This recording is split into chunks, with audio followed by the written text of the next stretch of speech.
49-year-old Nigerian woman who tried and failed 8 times to remain in the UK joined Ipob, deemed a terrorist group by Nigeria, and is allowed to remain.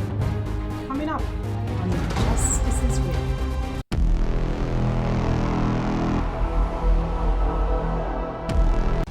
Hi everyone, welcome. My case today is the case of a 49-year-old Nigerian woman who applied to remain in the UK 8 times, and during the course of that time she came into the country in 2011 and applied for the right to remain in 2013, 2015, 2017, 2018, and all times when she applied she was turned down, till finally she applied in 2023, and in 2024 a judge ruled that she would allow her to remain. So let's unpack this. We need to unpack this a bit more. Let's see the reasons why the judge allowed her to remain, what transpired, what happened behind the scenes, what went down. Let's unpack it a bit more. Let's get some insight.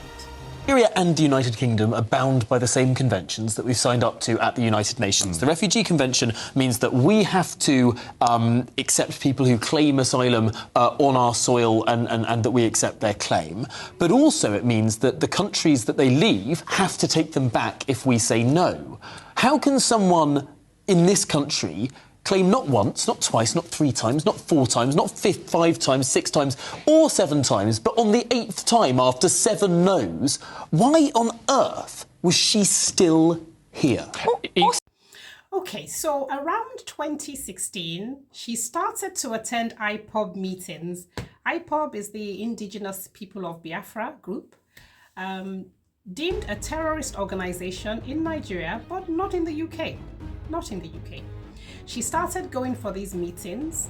At these meetings, she will join protests outside the Nigerian High Commission, where there are CCTVs that captured her on many occasions as a member of Ipob. Throughout that time, until December 2023, she appealed again. This time, asking that her case be treated as a human rights claim, but the judge said no yet again. So let's do a bit more unpacking here. Let's see what her arguments were. Let's unpack what then caused the judge to say yes. What caused a turnaround for her? And we'll also unpack what the critics are saying. Let's unpack some of the woman's arguments. We got some information that in 2015, she relied on Article 8 of the European Convention on Human Rights. And I'll read what it says. She argued that deporting her would violate her right to family life. The judge said, rejected. In 2017, she argued that she was a victim of trafficking. The judge said, rejected. Then in 2018, she claimed that she needed political asylum. Again, the judge said, rejected. And what was the reason for the rejection? Let's look at that too. The judge stated that she believed the woman had joined the Biafran group to create a claim for asylum. I'll tell you a bit more. Let's look further. Because when the woman went back in 2024 to appeal again, this time she came before a different judge, completely different judge. The judge's name in this case was Judge Lockrin. And the judge ruled, and I'll read this as well.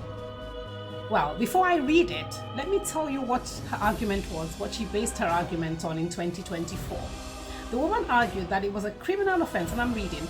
The woman argued it was a criminal offense to be a member of Ipob or associate with the group in Nigeria, and that persecution of members, supporters, and sympathizers had increased since the group was designated as a terrorist organization in 2017.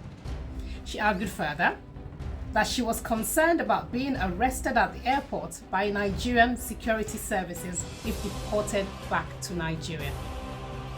Now, before I read Judge Lockrin's ruling, I have to say that this case is a very, very interesting case.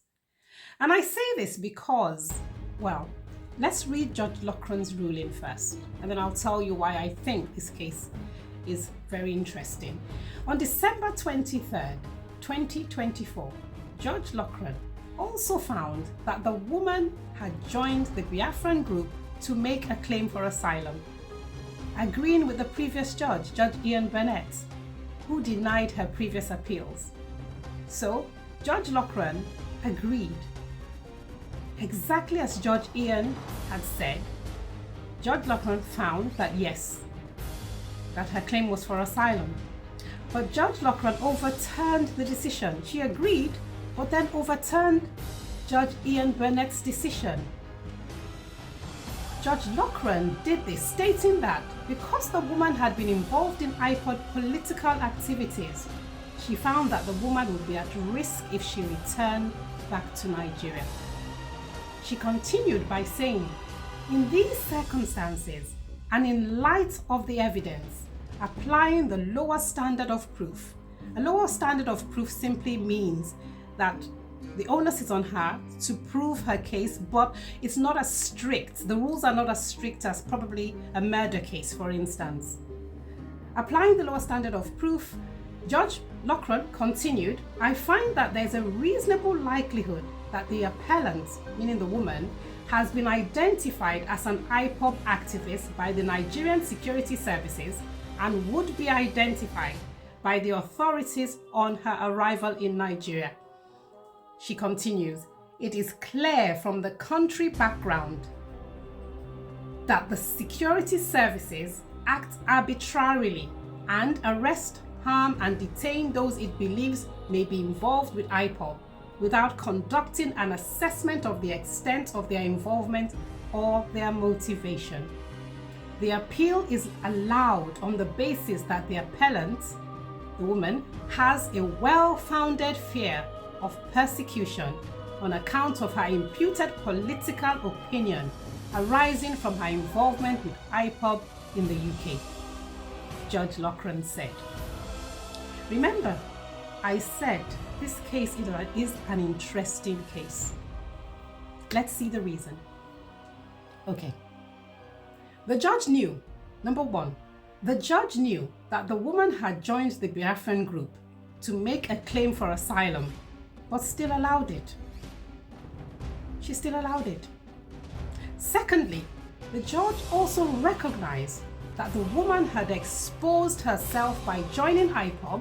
These are some points I wrote down, and there's a likelihood she had been identified and could come to harm if sent back to Nigeria. This case is interesting because it could potentially open a floodgate of claims. A floodgate of claims. What do you think? Let us know in the comments section. I would love to hear your opinion. I want to learn from you as well. Perhaps there is something I've missed. Comment about it. We'll analyze it and I'll speak about it in my next video. What are the critics saying? Also, if anyone from Nigeria who happens to be part of this terror group makes their way to the United Kingdom, will they have exactly the same claim to be able to stay here for asylum because they'll risk it? Let's deal with that first. Let's unpack more. Before that though, I also want to mention that Judge Lockrin took into account a few other factors. For instance, the case of Nnamdi Kanu was taken into account in this case. The judge referenced articles from Sahara Reporters dated June 2021. She referenced a Vanguard article from September 2016 about wanted Ipob members in diaspora and Nigeria. She referenced human rights violations that occur with impunity in Nigeria. She referenced enforced disappearances. She referenced an Amnesty International press release dated 5th of August 2021 about extrajudicial killings in the southeast. Here's what the critics are saying, and I'll read some of it. The Shadow Home Secretary of the UK, Chris Philip, branded this case patently absurd, adding, This shows judges are inventing new and comically ludicrous interpretations of vague European Convention on Human Rights articles in order to allow foreign criminals and illegal immigrants to stay in the country. He added, "This is an abuse of the power judges have been given to interpret vague ECHR articles." Keir Starmer, our Prime Minister, responded that he agreed the ruling was wrong and the government was looking at changing the law. Also, critics have warned the decision by the Immigration Tribunal could open the floodgates to anyone in a conflict zone applying for asylum. I'll let you know what I think. And as I said, it would be lovely to hear from you. Personally, the judge followed the law. Let us hear what you think. Like, share, subscribe. Till next time, take care of yourself and each other.